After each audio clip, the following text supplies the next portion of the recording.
एक विद्रोही कवि ने लिखा है कि मैं किसान हूं, आसमान में धान बो रहा हूं। लोग कहते हैं पगले आसमान में धान नहीं बोया जाता है। कवि कहते हैं कि जब धरती में भगवान जम सकता है तो आसमान में धान क्यों नहीं बोया जा सकता है। लेकिन सच तो यह अध्यक्ष महोदय कि आज तक आसमान में धान नहीं बोया गया, लेकिन ईश्वर, अल्लाह, रब, गॉड आज लाखों लाख एकड़ भूमि में जमीन पर स्थापित हो चुके हैं। लोगों की मान्यता, लोगों की आस्थाओं के अनुसार जिस ईश्वर ने चांद, सूरज, धरती का निर्माण कराया है, आज वह मंदिर, मस्जिद, गिरजाघर, गुरुद्वारे के माध्यम से इस धरती पर स्थापित हो चुके हैं 2 गज जमीन में। मैं इन पंक्तियों के माध्यम से यह कहना चाहता हूं अध्यक्ष महोदय कि ईश्वर के लिए, खुदा के लिए, रब के लिए, गॉड के लिए जमीन का इतना महत्व है, तो एक आम व्यक्ति के लिए जमीन का कितना महत्व हो सकता है अध्यक्ष महोदय, मैं आपको ये संज्ञान में देना चाहता हूं। अमेरिकी कृषि विभाग और राष्ट्रीय कृषि सांख्यिकी के आंकड़े बताते हैं कि बिल गेट्स, जिनके पास 2,42,000 एकड़ भूमि है, यानी रामगढ़ जिला से तनिक कम अध्यक्ष महोदय। अध्यक्ष महोदय, आज अगर इस राज्य का भ्रमण किया जाए तो आप पाएंगे कि इस राज्य का प्रत्येक दूसरा घर आज जमीन संबंधित विवादों से परेशान है। इसलिए मैं आपके माध्यम से सरकार को सचेत करना चाहूंगा कि आप कम से कम अंचल को दुरुस्त करें, नहीं तो आज हर एक घर गृह युद्ध में तब्दील हो जाएगा। समस्या है ऑनलाइन रसीद की, समस्या है रोटेशन की, समस्या है पंजी 2 की। इसलिए अध्यक्ष महोदय, उसके बाद महोदय, अगर आप धनबाद, बोकारो से चूंकि मैं आता हूं, वहां क्या है कि जो माफियाओं का सिंडिकेट है वह सड़क के किनारे जमीन पर घात लगाकर निगरानी करते हैं।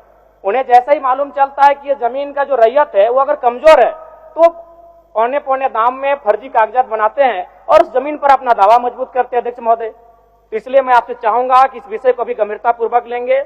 उसके बाद अध्यक्ष महोदय, इस राज्य के तमाम आंदोलन, चुहाड़ विद्रोह से लेके, तमाड़ विद्रोह से लेके बिरसा मुंडा का आंदोलन, वह भूमि पर आधारित आंदोलन रहा है अध्यक्ष महोदय।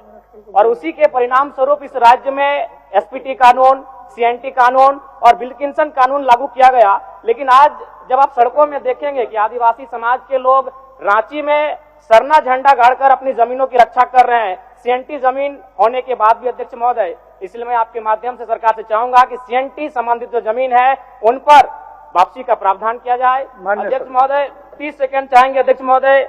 और साथ ही साथ, चूंकि जब जमीन की बात आती है तो विस्थापन की बात आती है अध्यक्ष महोदय। चूंकि मैं उन क्षेत्र से आता हूं, कई ऐसे कागजात हैं जिनमें विस्थापन की जो जमीन लीज का मामला है वो 999 साल दर्शाया गया अध्यक्ष महोदय।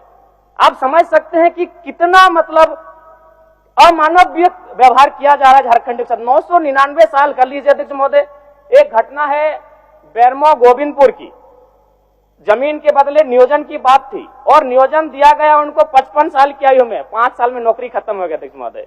यानी 3-3 पीढ़ियां विस्थापन के नाम पर 3-3 पीढ़ियां आज संघर्ष करके समाप्त होने के कगार पर है। इसलिए मैं आपसे मांग करता हूं कि इस राज्य में एक सशक्त विस्थापन आयोग का गठन किया जाए और अब तक जितने भी जगह विस्थापित हुए हैं लोग, उनके डाटा को कलेक्ट किया जाए और तद अनुसार उनको नियोजन और मुआवजा की प्रक्रिया को